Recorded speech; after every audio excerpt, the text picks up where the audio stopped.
forecast us a little bit into the future here. What are schools going to need to do?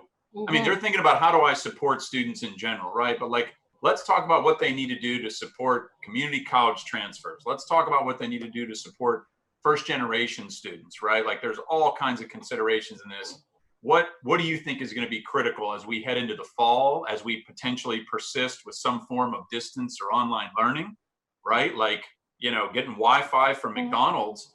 I mean, great that somebody was resourceful enough to figure that out, but there's got to be ways that schools and the community in general can do more to support students in this process. Just tell us what you would be recommending to school leaders on this front.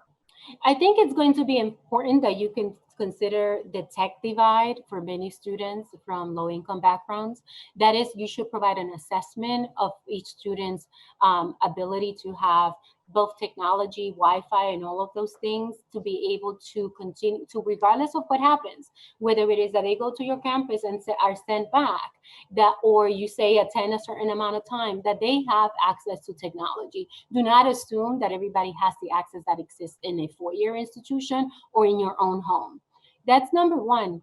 Um, Also, it is important that we consider that the household income, as you are evaluating financial aid, that you consider that students, once they leave a household, they are likely to be a contributor to that household, and that when you are packaging students, that you recognize that if they're going to be going back and forth or using their household, that there will be greater expenses, and that financial aid is really done on that basis, looking at the full scope of the student.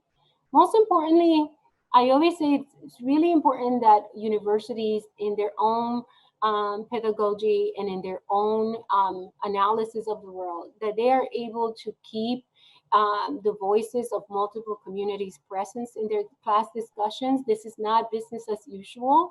It's really important for schools to start really integrating the analysis of what happens with low income households, what happens with diverse populations, and that they really consider bringing in those students into these discussions. You cannot run a class as you did before. And finally, Brandon, I think that providing healthcare resources and mental health resources remotely is going to be important. Teledoc, many of our students, for example, their health insurance is not covered anymore. Yeah, yeah. So those are the things that are important.